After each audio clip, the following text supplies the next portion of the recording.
Hi friends, ഇന്ന് ഞാൻ വന്നിരിക്കുന്നത് ഒരു സ്പെഷ്യൽ പൂരിയുമായിട്ടാണ്.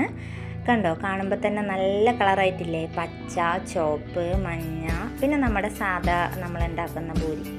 അപ്പോൾ ഇത് കുഞ്ഞുങ്ങൾക്കും മുതിർന്നവർക്കൊക്കെ ഭയങ്കര ഇഷ്ടമാവും. ഇതിൻ്റെ കൂടെ ഞാൻ മസാലയാണ്, ഉരുളക്കിഴങ്ങ് മസാലയാണ് ഉണ്ടാക്കിയിരിക്കുന്നത്. ക്യാരറ്റ്, ബീട്രൂട്ട്, ക്യാരറ്റ്, ചീര, ഇത് ഞാൻ മൂന്നും വേവിച്ചെടുത്താണ്. ഇന്ന് നമ്മൾ അരച്ചിട്ട് ഇത് മാവിലൂടെ കുഴച്ചെടുക്കുക. കുഴയ്ക്കുമ്പോൾ കുറച്ച് റവ കൂടെ മിക്സ് ചെയ്യണം. കണ്ടോ, എല്ലാം പരത്തി എടുത്തിട്ടുണ്ട്. ഇനി നമുക്കുണ്ടാക്കാം.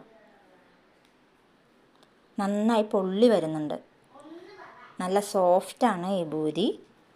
അങ്ങനെ നമ്മൾ ഓരോ കളറും ഇവിടെ പൊള്ളിച്ചെടുത്തിട്ടുണ്ട്. പൂരി ഇഷ്ടമായി വിചാരിക്കുന്നു. ഇനി അടുത്ത പുതിയ റെസിപ്പിയുമായിട്ട് ഞാൻ വീണ്ടും വരുന്നതായിരിക്കും.